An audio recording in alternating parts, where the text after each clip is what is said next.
ಮನುಷ್ಯನ ಎಲ್ಲ ಸಂಬಂಧಗಳ ಆಧಾರವೇ ನಿರೀಕ್ಷೆ. ಪತಿ ಹೇಗಿರಬೇಕು? ಜೀವನವನ್ನು ಸುಖ ಸಂತೋಷಗಳಿಂದ ತುಂಬಬೇಕು. ಪತ್ನಿ ಹೇಗಿರಬೇಕು? ನನಗಾಗಿಯೇ ಸಮರ್ಪಿತಳಾಗಿರಬೇಕು. ಮಕ್ಕಳು ಹೇಗಿರಬೇಕು? ನನ್ನ ಸೇವೆ ಮಾಡಬೇಕು, ನನ್ನ ಆಜ್ಞೆ ಪಾಲಿಸಬೇಕು.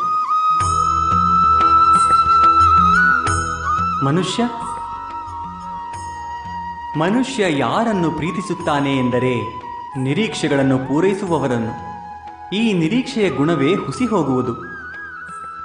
ಹೇಗೆ? ಈ ನಿರೀಕ್ಷೆಯು ಮನುಷ್ಯನ ಮೆದುಳಿನಲ್ಲಿ ಹುಟ್ಟುತ್ತದೆ. ಯಾವುದೇ ವ್ಯಕ್ತಿ ಅವನ ನಿರೀಕ್ಷೆಗಳ ಬಗೆಗೆ ತಿಳಿದುಕೊಳ್ಳುವ ಸಾಧ್ಯತೆ ಇಲ್ಲ.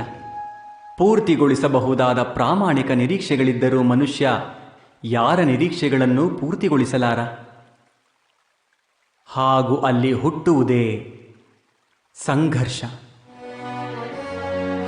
ಎಲ್ಲ ಸಂಬಂಧಗಳು ಸಂಘರ್ಷದಲ್ಲಿ ಬದಲಾಗಿ ಬಿಡುತ್ತವೆ.